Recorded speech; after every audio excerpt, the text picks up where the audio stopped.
Hello everyone and welcome in the part 2 of the first question number 1, and in this part we will talk about the range. So to know more about the range, let's follow this question. So I will remind you by this question, and we answered the question about what is the domain of the function.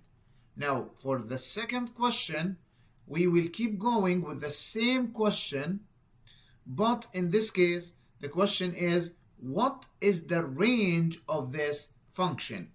So to remind you guys, let's go through the range. So the range actually is the y value, and the x, as a revision, is the domain. So now let's go through the options first and see what we have. So the first option is all real number greater than or equal to 0 and less than or equal to the 40. Okay, so the option is something like this. Okay, we need y first. I don't need it like this big, so I need y now as a range, and the range is greater than or equal to 0. Greater than or equal to 0. Okay, look at the range. The range could be 0 or between 0 and 1, any number between 0 and 1, and 1, 2, 3, 4, and finally 5. So y, yes, it's more than 0. So all the numbers is more than 0, and less than or equal to 40, or equal to the 40. What is the problem in this? The problem that after 5 we have no graph, so the graph stopped to this limit, to the 5. So I don't have any graph, so there is no graph. So in this case, option A is absolutely not the right option. Let's go through, guys, together with the option B. In option B is all real number less than or equal to 40. Okay, so now there is a problem with this.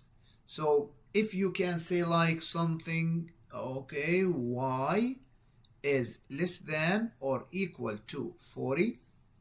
Okay, so look at this. As I said, the graph stopped at 5, so 40 will be up there, somewhere up there.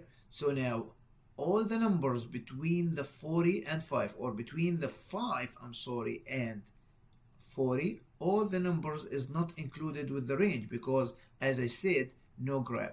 And this reason by itself is a very good reason that give you a hint that this is absolutely not the right answer. But also another evidence, when I say y less than or equal to 40, that's mean, okay, again the graph will stop at 0. Any numbers as a range below 0, I have no graph. That's mean I have no range less than 0 in this example, because the range will be between 0 and 5. So I have two evidence, that in this case B is not the right answer. What's about C?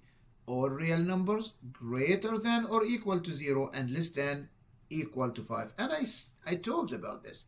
So this is exactly the point. So the range will be something like this. So y is more than or equal to 0. Okay, this is 0 included, more than 0, and at the same time the 5 included, but it will be less than or equal to the 5.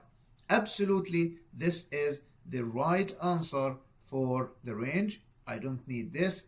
So now I know exactly where is the answer. Okay, maybe I have more than one answer, so I believe C is the right one.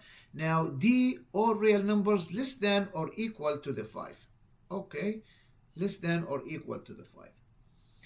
Of course, there is a range less than 5. So as you said, y less than or equal to the 5. Yes, 5 included, equity is right. The numbers below 5 less than 5 is included, that's correct. But what's about here the numbers, because we know that the graph stopped as a range on 0, so what about the negative number?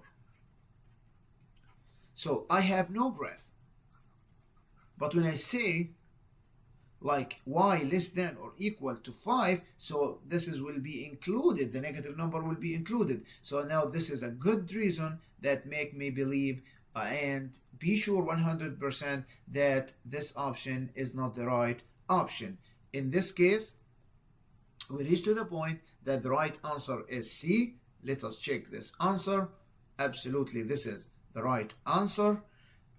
Thank you again, guys, for watching this video. I hope that you enjoy this video and we will make together the math more and more funny and easy. Meet you guys in another video. Thank you so much.